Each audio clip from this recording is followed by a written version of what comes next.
Nxirja e fytyrave në ditën e gjykimit. Në surën Ibrahim ajeti I parë, Allahu I madhëruar thot: Elif Lam Ra. Këtë libër ta kemi shpallur ty Muhammed për t'i nxjerrë njerëzit me lejen e Zotit të tyre nga errësira në dritë në rrugën e të plot fuqishmit, të denjit për çdo lavd. Surja Ibrahim 1. Kurani është madhështor sepse e ka dërguar krijuesi madhështor, Allahu fuqiplot, me ndërmjetësimin e melekut të madh Xhebrail Emini, paqja qoftë mbi të, dhe ja shpall njeriu më madhështor në këtë gjithësi të dashurit të tij, me të cilin e vulosi profecin. Profeti Muhammed, paqja dhe bekimet e Allahut qofshin mbi të dhe mbi familjen e tij. Kurani përmban gjithçka që I nevojitet njeriu në këtë jetë dhe në jetën tjetër. Islami është feja e të gjithë profetëve. Ajo që solli profeti më fisnik, profeti Muhammed a.s. është vula e gjithçkaje që sollën të dërguarit nga Ademi, Nuhu, Ibrahimi, Musai dhe Isai, paqja qoftë mbi ta. Kushdo që mohon atë që ka sjell profeti Muhammed, paqja dhe bekimet e Allahut qofshin mbi të dhe familjen e tij, ka mohuar atë që kanë sjell profetët dhe të dërguarit. Prej skenave në ditën e ringjalljes janë skena e dritës dhe errësirës, e dinjitetit dhe e poshtrimit, e gëzimit dhe hidhërimit. Në ditën e Kiametit do të ketë kur fytyra të zbardhura dhe të zeza. Në atë ditë disa fytyra do të jenë të ndritshme, bezulluese dhe të tjera do të jenë të zymta dhe të errta.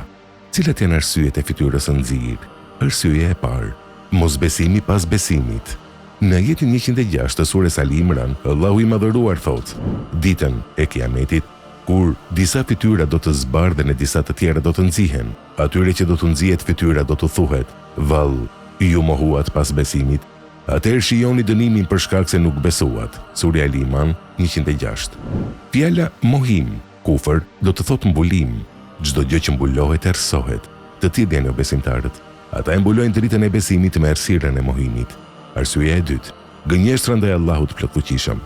Në ajetin 60 të surës Zumer, Allahu I madhëruar thotë: në ditën e Kiametit do t'i shohësh ata që kanë trilluar gënjeshtra për Allahun me fytyra të nxira. Vallë, a nuk është xhehenemi vend për ata që janë mendje mëdhenj? Surja Zumer 60. Ai që trillon gënjeshtra për Allahun është zullumqari më I madh. Këtë e dëshmon dhe Kurani I shenjtë në ajetin 37 të surës Araf ku thotë: kush është më zullumqar se ai që trillon gënjeshtra kundër Allahut ose që mohon shpalljet e tij? Surja Araf 37. Po ashtu në ajetin 21 të surës Enam, Allahu I madhëruar thotë: kush është më I padrejtë se ai që trillon gënjeshtra për Allahun ose I përgënjeshtron shpalljet e tij? Vërtet të padrejtët nuk do të shpëtojnë.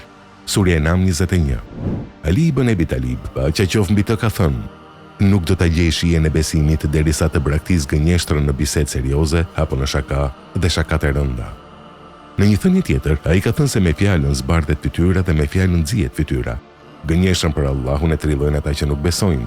Prandaj ai që gënjen ndaj Allahut madhëruar e meriton nxirjen e fytyrës dhe e meriton dënimin. Arsyeja e tretë, bërja e veprave të këqija dhe mëkatet. Në ajetin 27 të surës Yunus, Allahu I plotfuqishëm thotë: kurse ata që bëjnë vepra të këqija do të kenë dënim të njëjtë për atë të keqe. Ata do t'i mbulojë poshtrimi, pa pasur askënd që t'i mbrojë nga dënimi I Allahut, me fytyrat e tyre si të ishin të mbuluara me copa të errta nate. Këta do të jenë banorët e zjarrit dhe aty do të qëndrojnë përgjithmonë. Surja Yunus 27. Në këtë jetë Allahu I madhëruar shpjegon dhe sqaron gjendjen e atyre që bëjnë vepra të këqija, kështu që ai përmendi 4 gjëra të gjendjes së tyre: ndëshkimi, poshtrimi, nuk do të kenë ndihmës dhe as përkraje nga Allahu, fytyra të zeza si errësira e natës. Në ajetin 41 të surës Ar-Rahman, Allahu I madhëruar na thotë: gjunaqtarët do të njihen sipas shenjave në fytyrat e tyre. Surja Ar-Rahman 41. Kurse në ajetin 24 të surës Qiyame thuhet: kurse disa fytyra të ditë do të jenë të zymta. Surja Qiyame 24. Arsyeja e katërt, mohimi dhe shturja. Në ajetet 40-42 të surës Abese, Allahu I madhëruar thotë: atë ditë do të ketë edhe fytyra të plurosura që do t'i mbulojë errësira. Këta janë jo besimtarët, gjunaqtarët. Surja Abese 40-42. Është transmetuar nga Ibn Abasi, Allahu qoftë I kënaqur me të, se ka thënë: një vepër e mirë sjell shkëlqim në fytyrë, dritë në zemër, bollok në furnizim, forcë në trup dhe dashuri në zemrat e njerëzve. Ndërsa vepra e keqe sjell nxirje në fytyrë, errësirë në varr dhe në zemër, dobësi në trup, furnizim të pakët dhe urrëtie në zemrat e njerëzve.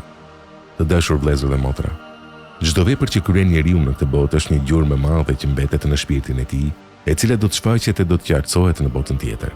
Prandaj le të largohemi nga kjo jetë të pastër nga gjunahet. Kjo pastërti realizohet duke besuar në Krijuesin, duke ju bindur atij, duke zbatuar porositë dhe urdhrat e tij, ku një prej porosive të tij për ne është thënia e tij në ajetin 133 të sures Ali Imran ku thotë: Nxitoni drejt faljes së gjunaheve nga Zoti juaj dhe xhenetit, hapësira e të cilit është sa qejt e toka dhe që është përgatitur për të devotshmit. Sura Ali Imran 133.